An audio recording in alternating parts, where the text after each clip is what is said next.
Good evening, everyone. Today is Thursday, May 21st, 2020. A reminder that we do have Zoom chat available on Sunday morning at 9:30 for anybody who wishes to join in with us.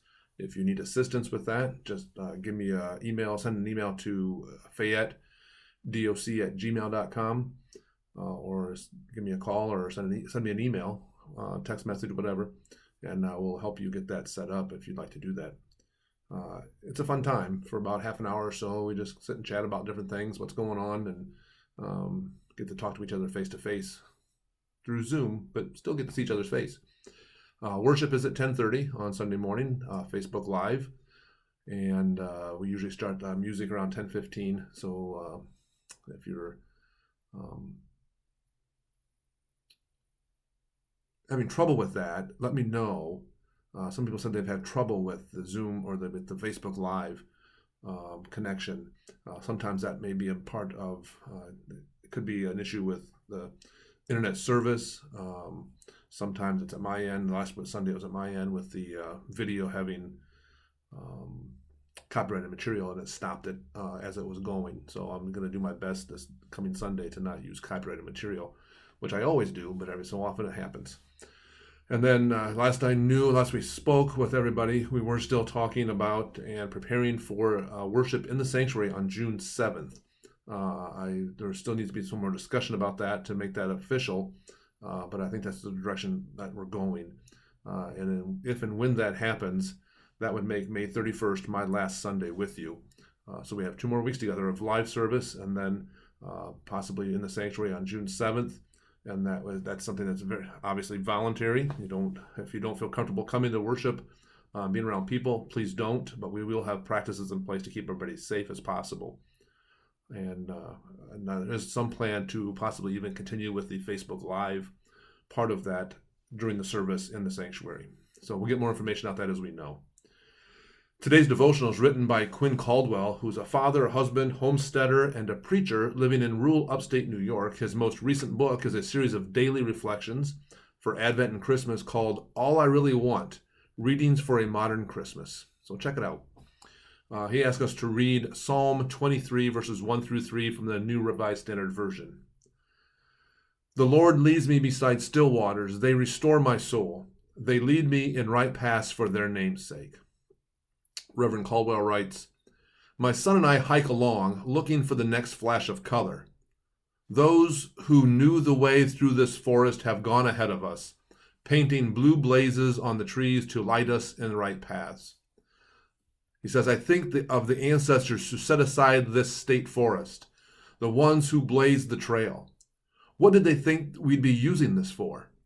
Did they know that one day we'd be out here because we had nowhere else to go except the living room? That we'd be walking their path in search of virus-free air? What about the ones who built the local library? What would they say if they knew the building was closed, the books were inaccessible, but that the library was going strong, doing a rip-roaring business restoring people's souls with books downloaded from the sky? Reverend Caldwell continues, how about the founders of your church? What would they say about the still living waters God and your pastors are pouring through your screen each week, despite the shuttered sanctuary? Would they recognize you as their church, worshiping there in your jammies in the living room? Maybe hiking in the woods to escape lockdown isn't what the Sylvan ancestors envisioned. Maybe accessing your library on your phone isn't what the bookish ancestors planned for. Maybe church on the computer isn't the kind of thing the charter ancestors would have wanted. Or maybe it is. Exactly. I thank Reverend Caldwell for his devotional starter. Where do you go nowadays just to go somewhere? Do you feel the urge and the need, almost the necessity to just get out and go someplace because we haven't been able to just go somewhere, the normal places? Sometimes it builds up within us. I know it does me, it does Laura. One of the places we go is to our intentional driveway visits to Laura's parents, adhering to all the social guidelines and norms that we need to adhere to so that everybody stays safe. So what was previously built and used for a place to park cars has now become the gathering spot. 10, 20, 15 feet away, whatever it might be. But it has almost replaced, right now, the kitchen table as a place to sit and talk and share stories. Listening to school administrators and business leaders, government leaders, as they anticipate, the plan for 6 months from now, or 8 months from now, even a year from now, as they continue to plan for that and what that might look like. Many of the places we take for granted will be used in much different ways.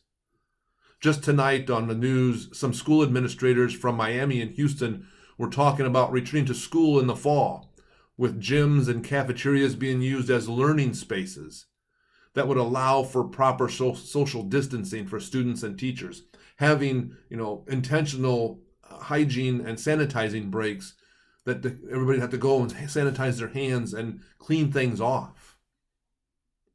The family table in our living room is really big, and we got a family table that's a precious heirloom from Laura's family.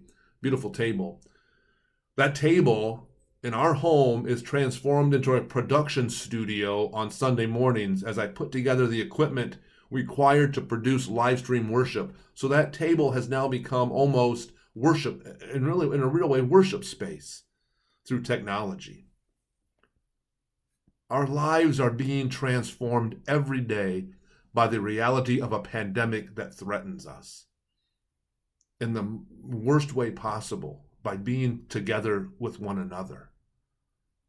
My wish for you is that in that transformation, as we continue to move forward every day, that you find new ways to find God's presence in familiar and yet new places and routines. Know that you are loved. May God bless your day. Amen.